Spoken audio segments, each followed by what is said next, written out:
USA Today senior political reporter Heidi Przybyla is in the CBS News Washington bureau. Heidi, good to see you. So listen, Paul Manafort is dismissing the report, and he says that he never received $12 million from people connected to the pro-Russian former president of Ukraine. What is the potential impact of a story like this? How concerned should the campaign be? Vlad, in any other campaign, I would say this would be an explosive bombshell that would probably put us down the path of seeing someone like Paul Manafort step down. That said, this is not a normal campaign, but the problem is that this comes in the context of many friendly statements by the candidate himself towards Vladimir Putin. As you know, he's talked about that it's okay that the Russians annex Crimea. He's been spoken favorably about a potential invasion of the Baltic states. He's even joked about the Russians hacking into Hillary Clinton's email. So it's really the context of it in which this comes. And like you say, it's perfectly legal for U.S. lobbyists or individuals or political figures to advise overseas clients, but you got to register. And then it comes the question of the illegal payment system off the book. So this really is a bombshell that in any other campaign context would probably, if accurate, and I think the New York Times is a pretty credible news organization, could lead to the ouster of a campaign chairman like this. But we are not in a normal election season. Another newspaper, the Wall Street Journal, a conservative newspaper, ran a pretty sort of damning editorial suggesting that if Donald Trump can't turn his campaign around by Labor Day, which is just around the corner, that the Republican Party should redirect its funds to the down-ballot congressional races. So my question is sort of twofold. Is there a possibility that things could be turned around by Labor Day? And if that could happen, could it make a difference? Two things. First of all, history.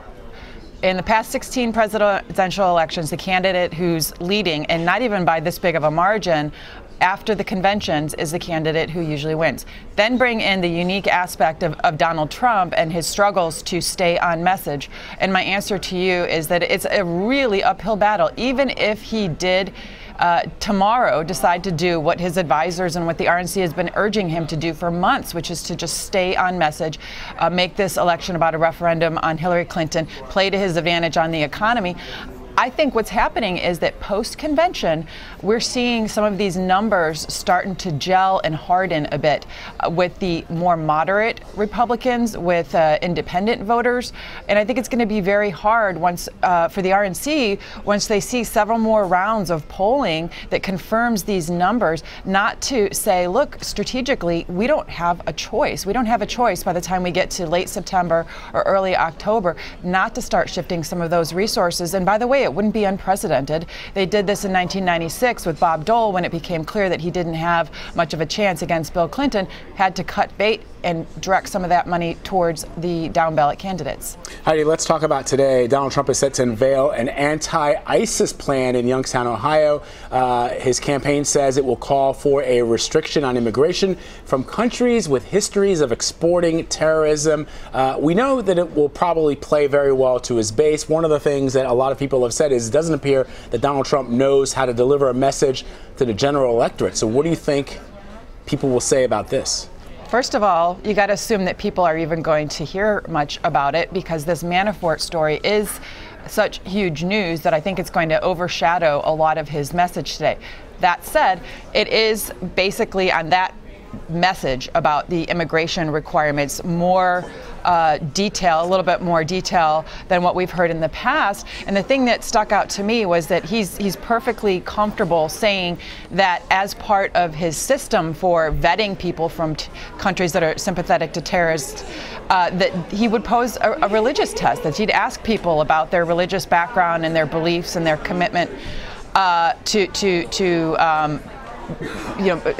the U.S. and more of an American, lifestyle. And I just think that there's some fundamental constitutional questions about that. So I don't know that it fundamentally changes anything. It's just Donald Trump continuing to play to his base as he has done on so many different issue areas, but it's also not coming in the aftermath of any, thank God, any recent terrorist attacks or any unsettling events, recent events like that. So I just don't know that it's going to get much attention. Yeah, not just sort of the constitutional issue, but when I heard that point, I thought, well, can't people just lie? I mean, how do you really test somebody for things like that? And is this just sort of throwing more red meat to the Democrats, because it seems like something that's pretty easily criticized? Well, there are many questions about how effective could it even be, even if it were constitutional. You could come in here, come to the airport wearing a burqa and say you're Methodist, and what's to stop you from saying that, and how can they prove it? How can they disprove it? So certainly there are many questions about how that would actually be implemented as well, in addition to the constitutional question. Heidi, let's flip to the Democrats now. Later today, Hillary Clinton is set to hit the campaign trail in Scranton, Pennsylvania with Vice President Biden. It is Biden's hometown. What kind of boost can we expect from having the vice president there, even as Hillary Clinton continues to struggle? I mean, she's doing much better than Trump in some of these states, but she's not gotten over 50%, which you would expect against a candidate, some say, like Trump.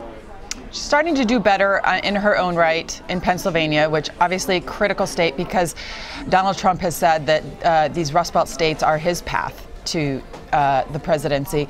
But I think, Biden, Tim Kaine, they're all kind of in the same category, whereas they can't hurt, they can only help, because they do speak to that one demographic that Hillary Clinton is having such a hard time with, which is the working class white male. I know that is their hope, is that both Tim Kaine, who they're deploying very heavily through those Rust Belt states, as well as the vice president in Pennsylvania specifically, can really kind of give her a little bit of boost. My guess would be that she's already starting to increase those margins on her own. I'm not sure how much more than they can help her, but it can't hurt.